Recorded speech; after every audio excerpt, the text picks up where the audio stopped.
South Africa's politics is often spoken of as a stage play. On the stage, we see the familiar characters: presidents, ministers, party leaders, premiers, and members of parliament. They are the names in the headlines, the faces on the evening news, the voices in the endless political debates that dominate radio talk shows. The popular imagination assumes these are the people who decide the direction of the country. Yet, like all stage plays, what we see in the spotlight is not the whole production. Behind the curtain, in the shadows, there exists another cast of characters, a hidden government within government.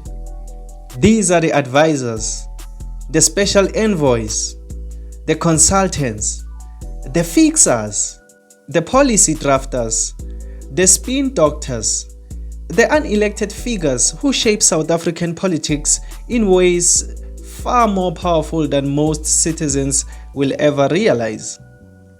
To understand this hidden government, one must first understand the fragility of the visible one. In theory, ministers and presidents govern by making decisions, and civil servants carry them out.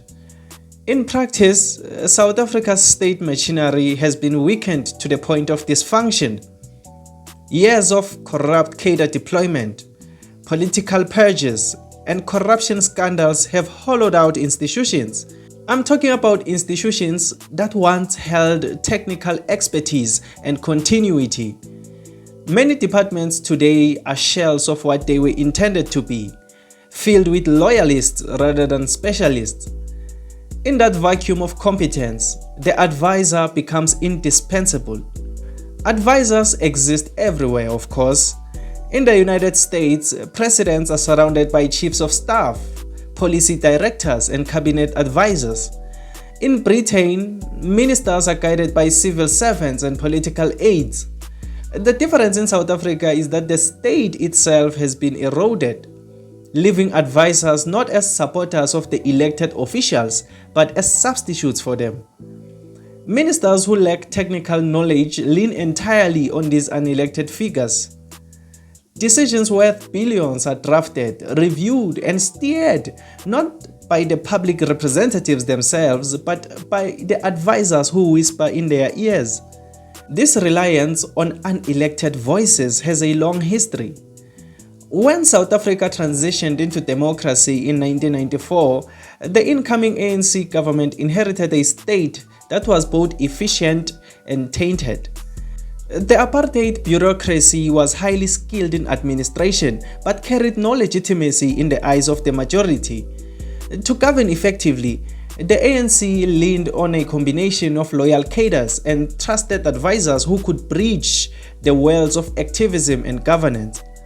Many of these advisors were seasoned intellectuals, academics, and negotiators who brought stability to a young democracy. They shaped housing policy, education reforms, and foreign diplomacy. At the time, their influence was largely positive, filling the gap between inexperienced ministers and the demand of running a modern state. But over time, what began as necessity became dependency. Advisors multiplied. Ministers came and went, but the advisors remained. Some became permanent fixtures in the corridors of power, surviving reshuffles, scandals, and even changes in presidency. While ministers rose and fell depending on political winds, advisors slipped easily from one office to another, invisible to the public eye but always present at the tables where real decisions were made. Consider the presidencies one by one. Nelson Mandela, though revered worldwide as a moral giant, was not a policy technocrat. His strength was vision, reconciliation, and symbolism. He leaned heavily on advisors to negotiate compromises and craft policies that turned ideals into laws. Thabo Mbeki was very different, intellectual, detail-oriented, and policy-driven. Yet even he relied on a circle of technocrats and policy advisors to shape the machinery of government, from microeconomic strategies to continental diplomacy. Then came Jacob Zuma, whose presidency represented the most dangerous expression of this hidden government. Zuma himself was a political survivor, a master of factional manipulation rather than a manager of state.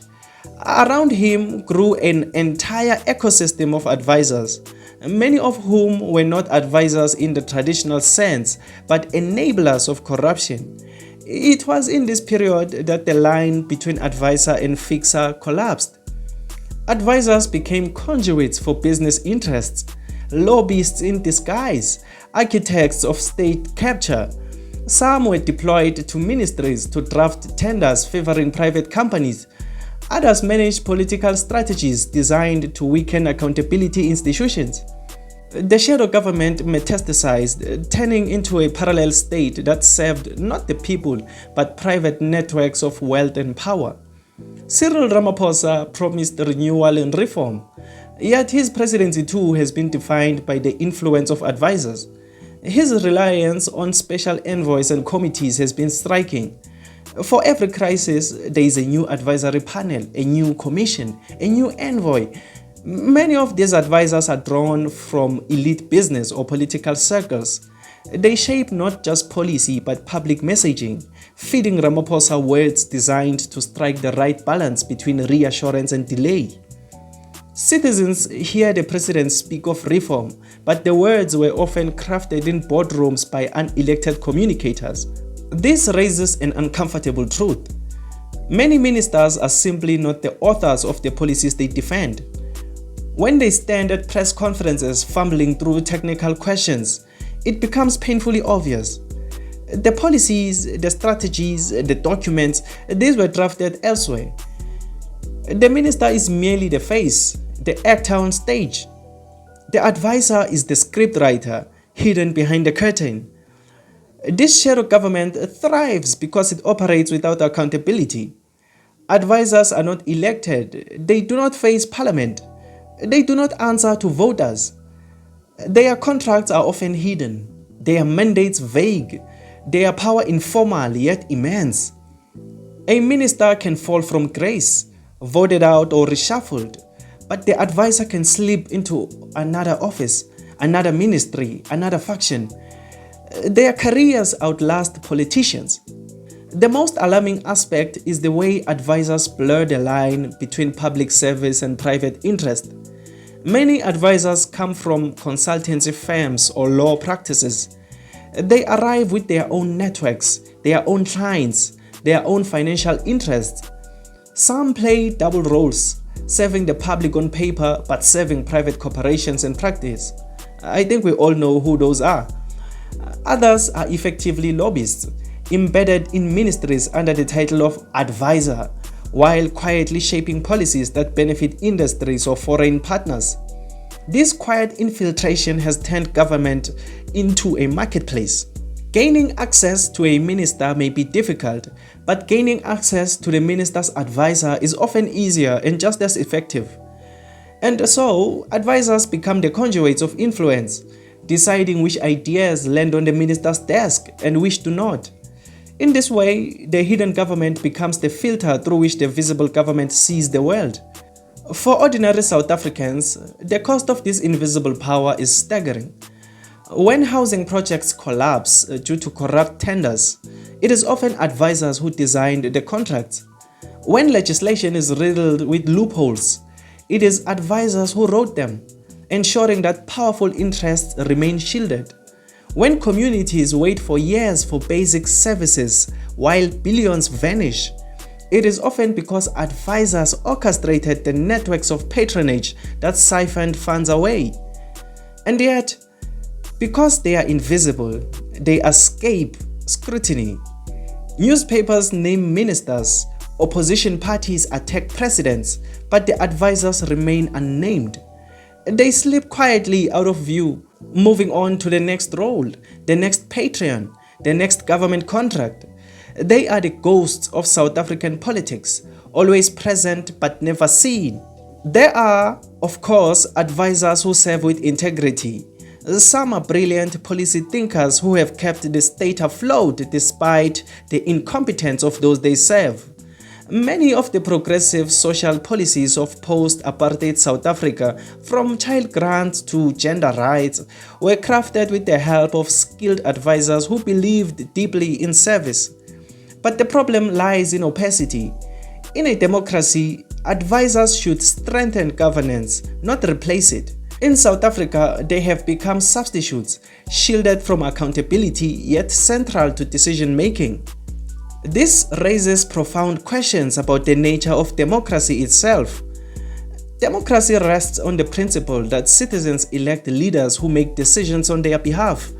But if the real decisions are being made by unelected advisors, then what exactly are citizens voting for?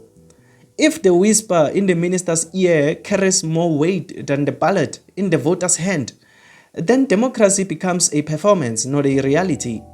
The solution is not to abolish advisors. The modern state cannot function without expertise. The solution is to strip away the shadows. Advisors must be named publicly. Their contracts must be transparent. Their roles must be defined. Their interests declared. Their actions scrutinized. Until that happens, the shadow government will continue to thrive, quietly shaping policies and deals behind closed doors while the public debates the actors on the stage. South Africa stands at a crossroads. Citizens are more disillusioned than ever, convinced that politicians do not serve them. Part of this disillusionment comes from an instinctive sense that someone else is running the show. People sense the presence of hidden hands. We are not fools. We can sense the presence of unseen powers. The hidden government within government is real. It has been with us since the dawn of democracy, growing stronger as the state grows weaker. It survives reshuffles, scandals, and elections. And unless it is confronted, it will continue to steer the country from the shadows. The ultimate question then is not who leads South Africa, but who whispers in their ear. For sometimes the whisper is louder than the speech. Sometimes the advisor is more powerful than the minister. And sometimes the true government is not the one you vote for, but the one you never see. And that's very scary.